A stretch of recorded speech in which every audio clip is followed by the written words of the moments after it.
si Little Red Riding Hood. Noong unang panahon, may isang batang babae na nakitira sa nayon. Palagi siya nagsusuot ng pulang pandong araw-araw. So kaya tinatawag siya si Little Red Riding Hood. Riding Hood! Riding Hood! Riding Hood! Andito po ako, Nay! Ano ba ginagawa mong bata ka? Kumakain ka na naman ng tsokolate? Hindi po, Nay. Hay nakong bata ko. O heto, dalhin mo ito sa lola mo. O sige po, Nay. Dadalhin ko po to. Pero pahingi mo na po tsokolate. Hay nakong bata ko. Binigyan si Little Red Riding Hood ng madaming tsokolate sa kanyang nanay. Makinig ka, anak. Huwag kang makikipag-usap kung kani-kanino. O sige po, Day. Paalam po. Masayang naglakbay si Little Red Riding Hood sa kanyang lola. At kumanta si Little Red Riding Hood. Lerosita, buha ng papaya. Hey, dalay buslo. Sisi na ng bunga. Hey, pagdating sa dulo. Labali ang sanga. Hey, kapos ka palaran. Humanap ng iba. Hey! Biglang lumabas ang nakakatakot na masamang lobo.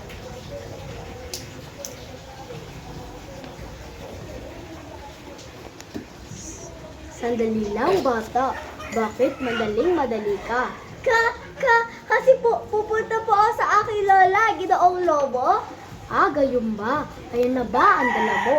Ano ang nasa loob na yan? Gatas at prutas po para sa lola ko po. Kasi po may sakit po siya. Napakabait mong bata. Alagaan mo ng mabuti ang iyong lola. Asan ba siya nakatira? Doon po malapit po sa lumang simbahan.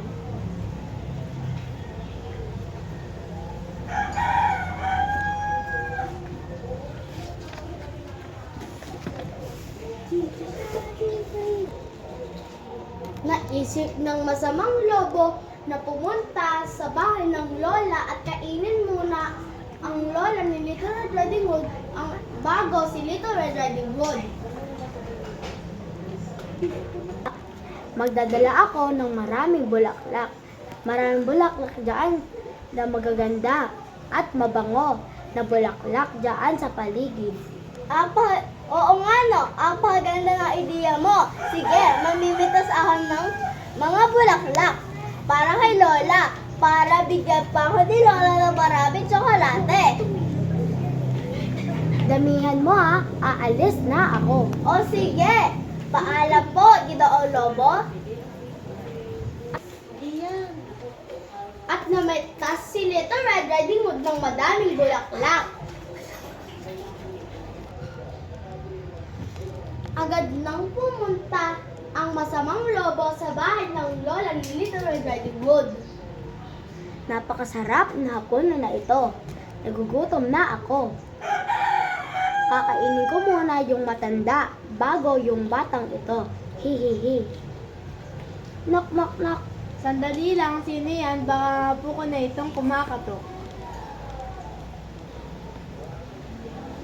At laking gulat na nakita ng lola ni Little Red Riding Hood ang masamang lobo.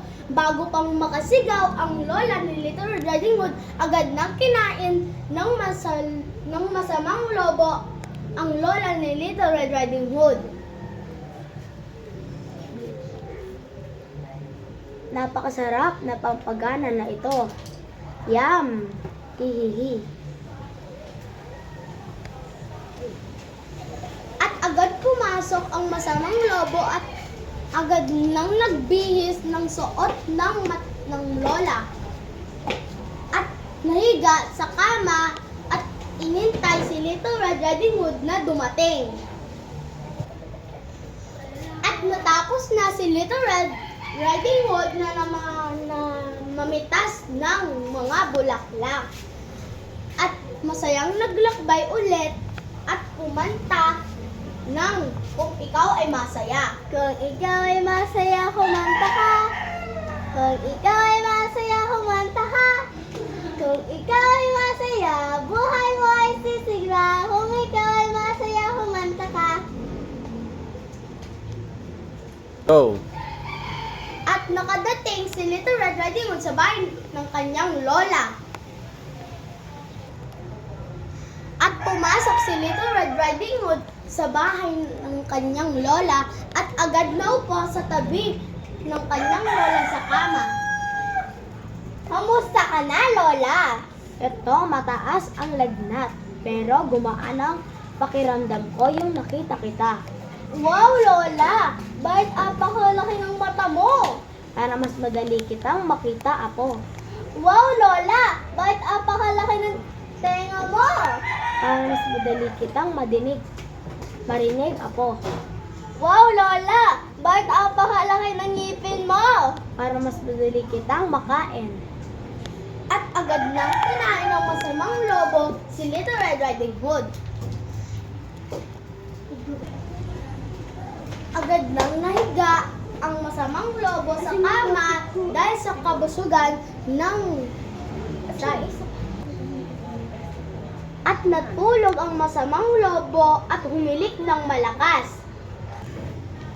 Isang mangangahoy ang nakadilig sa hilik ng lobo.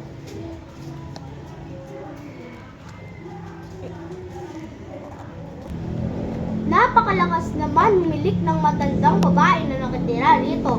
Ano kaya ang nangyari sa kanya?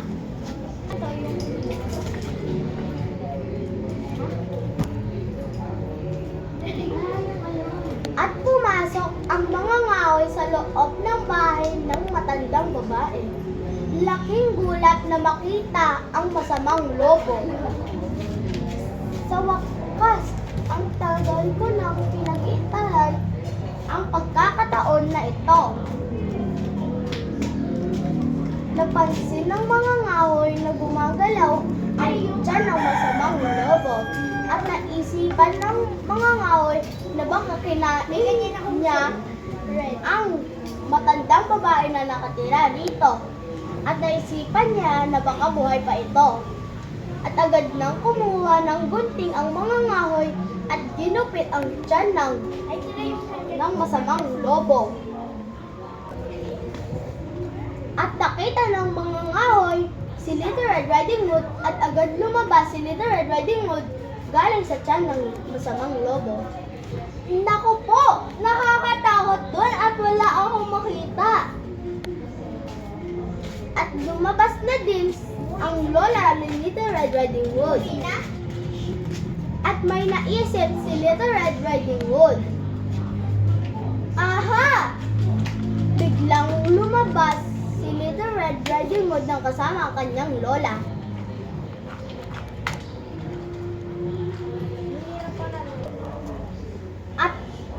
At kumuha si Little Red Riding Hood at ang kanyang lola ng mga bato. At nilagay nila ang mga bato sa loob ng tiyan ng masamang lobo. At nagtago sila. Ang bigat ng tiyan ko. Ang tagal naman matunaw ng matandang ito. Hirap na naglakad ang masamang lobo. Hirap na naglakad ang masamang lobo na papunta sa ilog. At para uminom ng tubig. At biglang natumba at nahulog sa ilog. Tulungin niyo ako!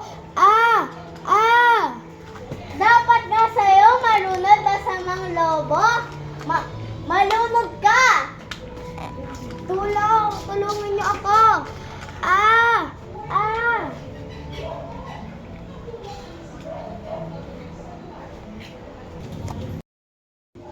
Nagpasalamat ang lola ni Little Red Riding Hood at si Little Red Riding Hood sa mga ngahoy na nagligtas sa buhay nila. Apo, kanta mo muna ang bago nating kaibigan dahil siya ang sumagip sa ating buhay. Nagpasalamat ang lola ni Little Red Riding Hood at si Little Red Riding Hood sa mga ngahoy na nagligtas sa buhay nila. O Apo, kanta mo muna ang bago nating kaibigan dahil siya ang sumagip sa ating buhay. Opo nga, Lola, siya ang nagligtas sa buhay natin. Kaya, ikahanta ko po ang paborito kong kanta. Kung ikaw ay masaya, kumanta ka. Kung ikaw ay masaya, kumanta ka. Kung ikaw ay masaya, buhay-buhay sisigla. Kung ikaw ay masaya, kumanta ka. At sinabi ni Little Red Riding Hood sa kanyang sarili na makikinig na siya sa kanyang nanay at hindi na siya pupunta na mag-isa sa gubat. Wakas.